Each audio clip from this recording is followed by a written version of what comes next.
Shalom Bapak Ibu dan Saudara-saudari yang terkasih di dalam Tuhan Yesus Kristus. Bagaimana kabar hari ini? Semoga di dalam keadaan baik dan sehat. Hari ini kita punya tema, yaitu shock breaker. Ayat terambil di dalam Matius pertama ayat 19a. Karena Yusuf suaminya seorang yang tulus hati dan tidak mau mencemarkan nama istrinya di muka umum. Demikian firman Tuhan. Setiap kendaraan bermotor, entah itu sepeda motor atau mobil, ada alat yang namanya shock breaker atau bahasa Indonesianya adalah alat peredam kejut.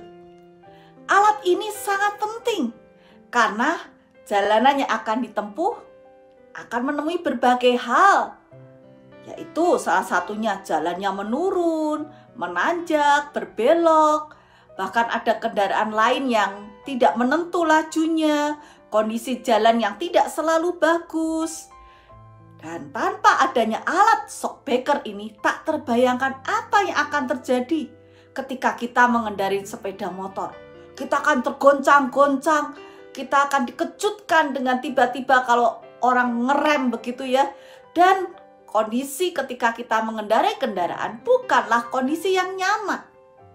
Shock breaker atau alat peredam kejut ini berfungsi untuk menyerap energi goncangan dan meredamnya sedemikian rupa sehingga kita tetap nyaman meskipun di jalanan yang bergelombang, tidak rata, ataupun tiba-tiba direm mendadak.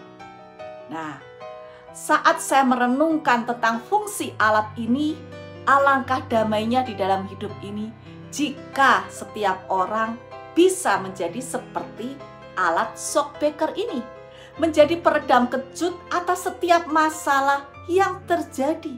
Sayangnya, tidak semua orang melakukan hal tersebut. Yang sering terjadi adalah orang-orang berfungsi justru sebaliknya dari fungsi shock breaker itu. Contohnya, orang akan berfungsi seperti gas, seperti bensin. Ketika masalah muncul, yang terjadi justru semakin diperbesar. Kalau orang Sunda berkata gasken, atau juga suka membangkit-bangkitkan masalah, suka untuk menjadi suasana menjadi lebih panas, tak terkendali, tak ada kedamaian. Bukankah hal itu sungguh menyedihkan? Kisah kelahiran Tuhan Yesus yang unusual atau tidak biasa.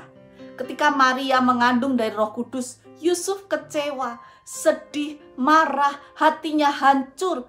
Dia merasa seolah-olah dikhianati. Masalah besar terjadi di dalam hidupnya.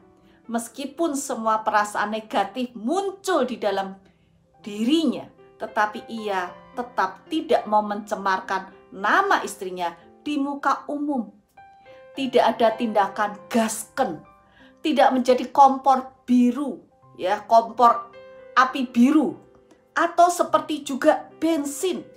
Kita melihat bahwa Yusuf ini berfungsi sebagai shock breaker atau peredam kejut yang bagus. Jika semua orang seperti Yusuf, maka gosip tidak akan beredar kemana-mana. Tidak ada lagi cerita yang entah dari mana itu asalnya. Tidak ada lagi fitnah. Tidak ada lagi cerita yang bertolak belakang dengan kenyataan yang sebenarnya. Kita tidak bisa mengendalikan gosip yang ada, yang beredar di mana-mana. Bahkan kita tidak tahu ujung pangkalnya. Tetapi kita bisa memilih untuk meredamnya ketika sampai ke diri kita. Mari kita berfungsi seperti shock breaker dan bukan seperti gas atau seperti bensin.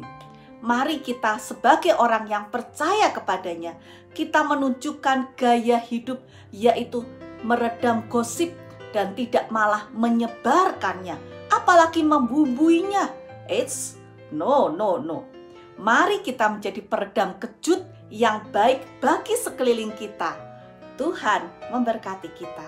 Amin.